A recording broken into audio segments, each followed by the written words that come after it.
Ontem, 18 de outubro, foi celebrado no Brasil o Dia do Médico. Médico são aí, claro, profissionais que normalmente já têm o dia a dia agitado e neste ano, por causa da pandemia, tiveram que redobrar os esforços para atuar no combate à Covid-19. Profissionais, portanto, que merecem todo o nosso respeito e reconhecimento pelo esforço e dedicação à vida das pessoas.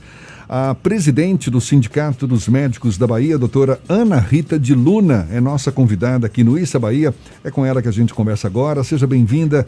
Bom dia, doutora Ana. Bom dia, Jefferson. Bom dia a todos os ouvintes da Rádio FM, Aratura FM. A Tarde FM. Uma honra. A Tarde FM, desculpe. Sim. A Tarde FM. E para mim é uma honra estar com vocês, Jefferson. Prazer todo nosso. É um amigo de uma grande amiga minha, que é a Tássia Catarina. Sim, querida Tássia Catarina, jornalista também, muito querida. Um abraço para ela, desde já. Doutora Ana Rita, um prazer tê-la conosco aqui também. Certamente há muito o que comemorar, mas muito a lamentar também. A gente sabe que muitos médicos perderam a vida exatamente no combate à Covid-19. Como é que a senhora avalia o atual momento vivido pelos médicos, levando em conta essa mudança radical na vida de muitos deles por causa do surgimento da pandemia do novo coronavírus? Jefferson, eu vejo com preocupação e com uma certa indignação em relação à forma como foi conduzida aqui na Bahia o tratamento dos médicos vulneráveis. Veja bem, no mundo inteiro se entendeu que a classe médica e os profissionais de saúde em geral, não é somente os médicos, enfermeiros, fisioterapeutas, todos os profissionais da área de saúde, foram de fundamental importância no globo terrestre para poder combater e salvar vidas. E foram reconhecidos por isso. Aqui na Bahia, ao contrário, os médicos foram tratados como, me desculpe o termo forte, mas como lixo descartável. Como assim? Nós, desde o início da pandemia, fizemos inúmeros pedidos ao governo do estado e à prefeitura e também aos hospitais filantrópicos e particulares que afastassem, ou melhor, remanejassem os médicos com comorbidades, idosos, aqueles em grupo de risco, para outras funções que não fosse atendimento direto da Covid.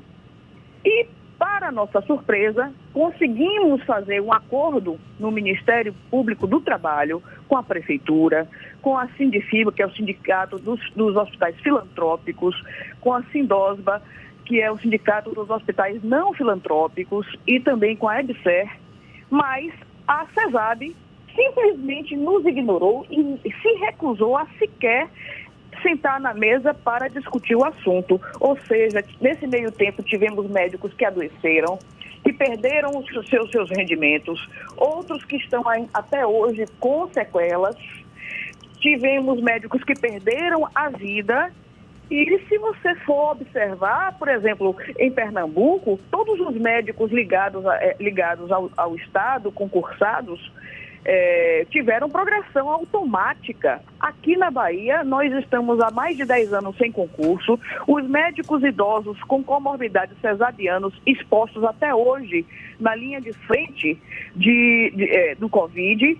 Você vê que já não existe tanto risco de desassistência, porque temos shoppings, praias, cinemas, bares e restaurantes sendo abertos, mas a CESAB, com uma forma de talvez espizinhar esses médicos estatutários, não dá aumento do salário, sequer a reposição da inflação há 6 anos, não dá a progressão desses médicos, nem mesmo faz a avaliação para a progressão.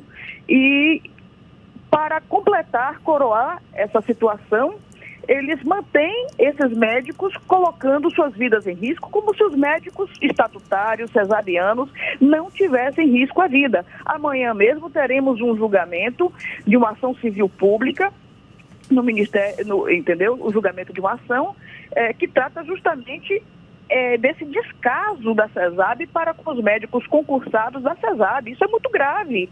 eles não têm aumento, eles estão com achatamento de seus vencimentos há mais de 6 anos. Para piorar a situação, a questão da aposentadoria aumentou a alíquota de 12 para 14. Ou seja, é uma situação muito ruim, muito desconfortável. O que a gente vê é uma insensibilidade para com esses profissionais, enquanto que o mundo inteiro reconhece, como você acabou de dizer, esses profissionais. E o que há para comemorar? Olha, para comemorar, existe a esperança, existe o entendimento de que a classe precisa se unir, existe o reconhecimento da sociedade, que a sociedade vê mais uma vez como é importante preservar a saúde como ponto de partida para que a população possa trabalhar, possa produzir bens, possa inclusive estudar, porque sem saúde a criança não tem nem como estudar, nem ter como ter uma aprendizagem. Então, o ponto de partida de tudo é a vida, né? Sem vida, sem saúde, você não consegue fazer nada, né? Então, isso foi muito importante, trazer para o entendimento da sociedade e do mundo a importância da saúde na vida das pessoas.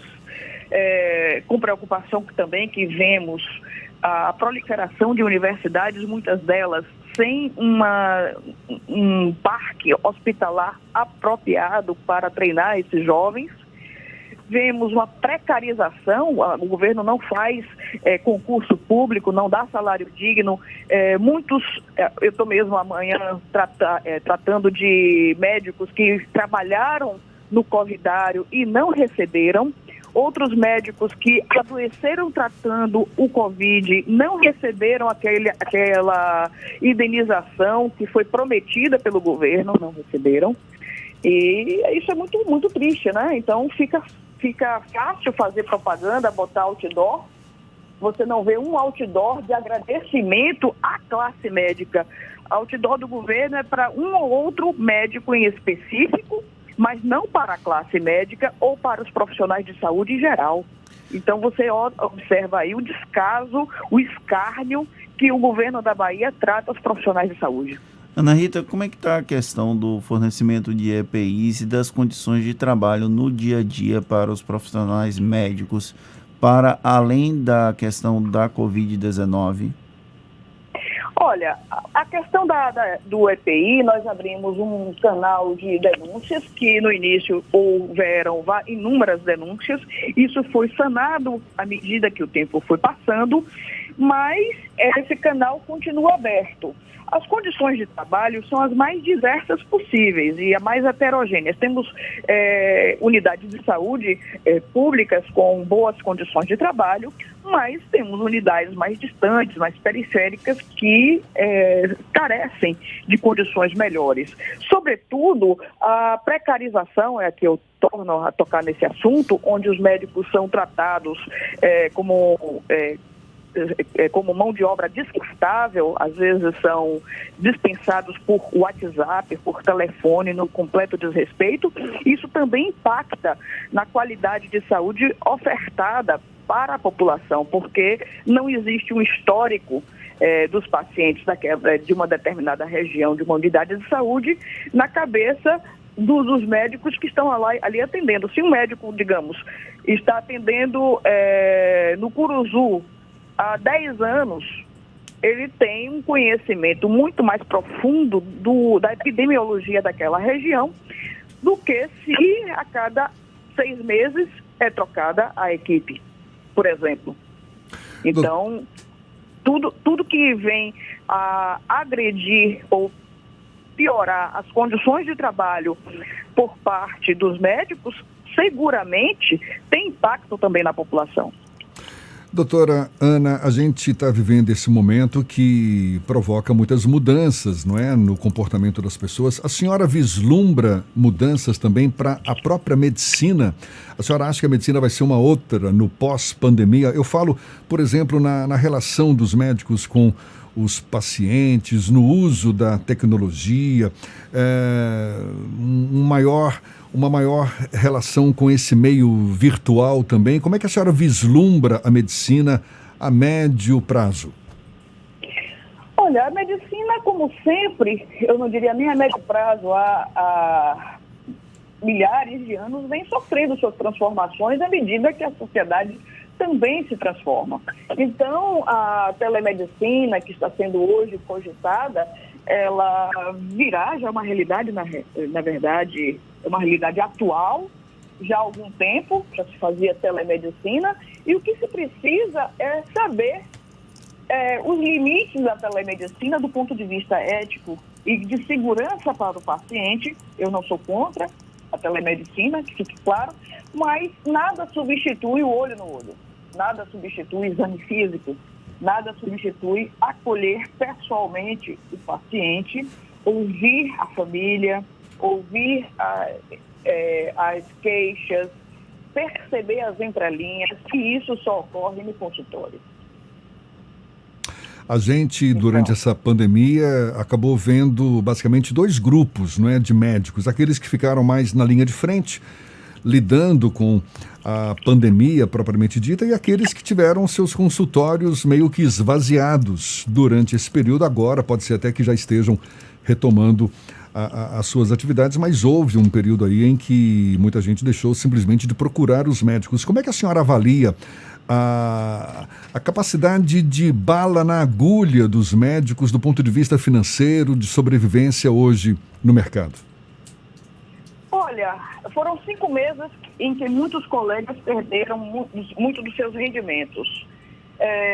Isso é doloroso, porque, de um lado, você se desorganiza financeiramente. Teve médicos que precisou pedir empréstimo no banco para poder pagar contas domésticas por conta disso. Mas, por outro lado, também teve um lado ruim, que foi a população deixar de procurar os médicos, e a gente observa hoje um aumento de mortalidade dentro do domicílio por problemas cardiológicos. Vimos um aumento do crescimento de pessoas que pioraram seus quadros de oncologia, de câncer, porque permaneceram em casa com medo de pegar o Covid, e o câncer, que poderia ser curável, se tornou avançado durante esses 5 meses. Tivemos piora dos pacientes crônicos de diabetes que deixaram de ter seu segmento com endocrinologista, nutricionista, nutrólogo, cardiologista, e por aí vai. Então, houveram perdas, na verdade, dos dois lados, do ponto de vista do profissional de saúde, que teve seu consultório esvaziado, e também da população que, por medo extremo de pegar o Covid, e eu não estou aqui criticando, deixou de procurar a assistência médica com a regularidade que cada caso requeria, piorando o seu quadro e muitas vezes vindo a óbito em situações mais dramáticas que poderiam ser resolvidas se tivessem procurado com mais precocidade o atendimento. Tivemos notícia, inclusive, de uma moça que ficou com dor abdominal durante vários dias e chegou no hospital já em sepse por causa de uma apendicite. Isso foi motivo de conversa entre chats de médicos, e isso não foi um caso isolado, né? A gente também observou um aumento das crises dos pacientes psiquiátricos. A psiquiatria nunca trabalhou tanto durante esse período de pandemia. As crianças confinadas em casa e sem escola também sofreram bastante, inclusive precisando de um apoio psicológico e psiquiátrico. Foi difícil. É um momento que nos afeta a todos, certamente. Doutora Ana Rita de Luna, muito obrigado pela sua disponibilidade. Parabéns pela passagem do Dia do Médico neste 18 de outubro. Muito obrigado mais uma vez, um bom dia e até uma próxima.